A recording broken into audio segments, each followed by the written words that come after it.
अनेक वर्ष रखडलेला धारावी पुनर्विकास प्रकल्प अखेर आता मार्गी लावण्यात येतोय। ही जागा राज्य शासनाने ताब्यात घेऊन मालकी हक्काचे फलक लावलेत आणि त्यामुळे मुलुंडकरांनी प्रचंड नाराजी व्यक्त केली। अपात्र रहिवाशांची संख्या लाखोंच्या घरात असल्याने अदानी समूहाने डीआरपीच्या माध्यमातून मुंबई बाहेर अनेक ठिकाणच्या जागेची मागणी केली।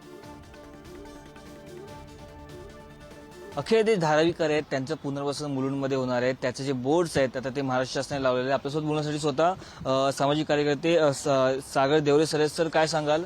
अखेर हे बोर्ड लागले, त्याचा अर्थ ही जागा आहे ती धारावीकरांनाच जाते। मी पहिल्यापासून सांगतोय की या सरकारचा धारावी पुनर्वसन हे मुलुंडमध्ये करण्याचा मानस आहे, परंतु लोकसभा असेल, विधानसभा निवडणुका असतील, याच्यामध्ये आमच्या मुलुंडकरांची मतं मिळवण्यासाठी तत्कालीन उपमुख्यमंत्री आणि आत्ताचे राज्याचे मुख्यमंत्री माननीय देवेंद्र फडणवीस असतील, इथले स्थानिक आमदार मिहीर कोटेचे असतील, यांनी आम्हाला फसवं आश्वासन दिलं होतं की एकाही धारावीकरांचं पुनर्वसन मुलुंडमध्ये केलं जाणार नाही। आमच्या आमदारांनी तर विधानसभेमध्ये तावातावात भाषण केलं होतं, 1 इंचही जागा आम्ही मुलुंडची धारावीला दिलेली नाही। हे आमच्या मुलुंडकरांच्या जखमेवरती यांनी मीठ चोळायचं काम केलेलं आहे। त्याच्यामुळे लवकरच यांना याचं किंमत मोजावी लागेल। सर काय सांगाल, तुम्ही स्थानिक मुलुंडकर आहात, कसं बघताय प्रकल्पाकडे?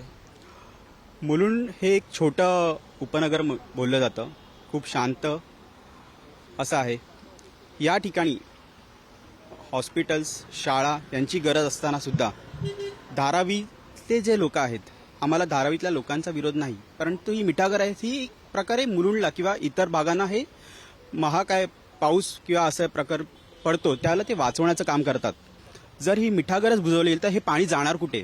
आपण जर बघितलं तर कुठेतरी मुलुंडकरांचा ह्या ज्या प्रकल्पाला जे अपात्र जे धारावीकर आहेत त्यांना विरोध असल्याचं पाहायला मिळते। कॅमेरा पर्सन सुरेश, मी पद्मेश पवार, पुढाई न्यूज, मुंबई।